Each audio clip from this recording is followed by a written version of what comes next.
Hello everyone, this is Ryan Scholes with Lead the Way Capital. I'm going over this week real estate investing as one of your 4 buckets that you should be investing in to build that real wealth like we talked about. Last week was over paper assets, such as investing in Robinhood and stocks and bonds and different ways of using index funds.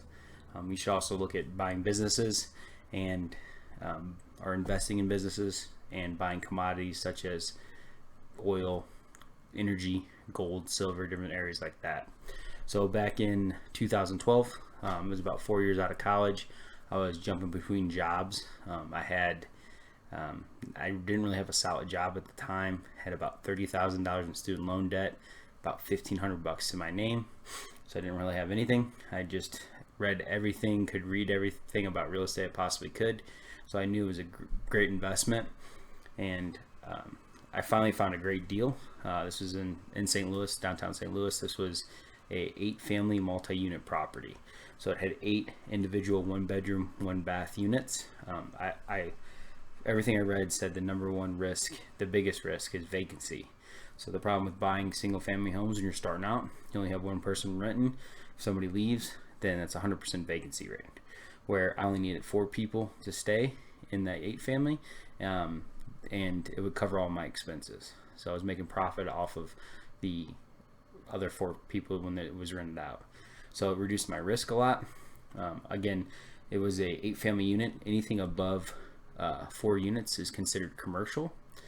So I had to go to a lender that would lend on a commercial loan. So I went to actually a local bank in St. Louis. They're called Midwest Bank Center. They were great to work with.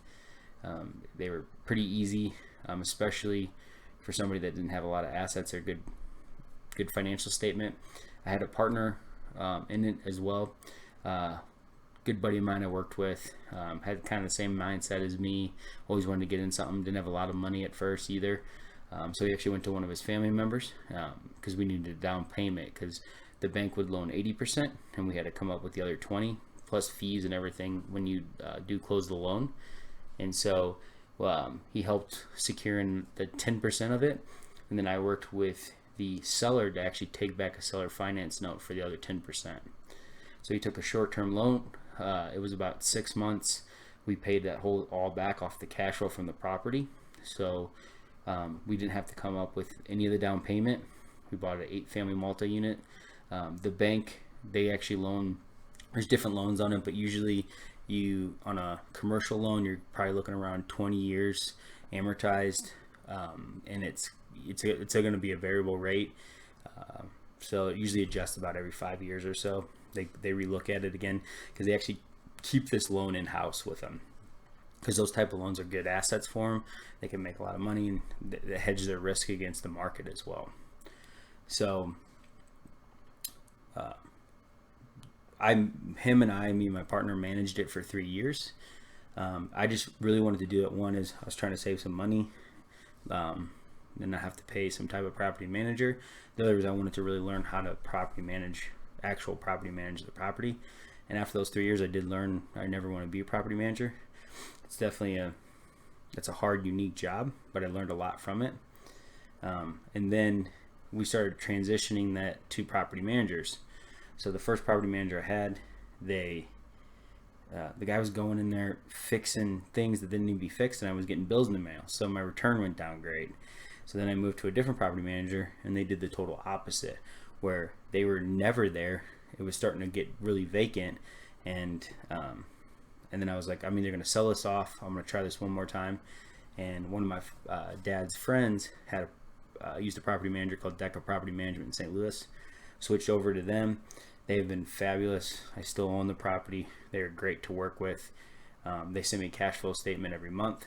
They go over, anytime the expense is over a couple $100, they either email me, call me just to get approval. They're great to work with, maintain the property.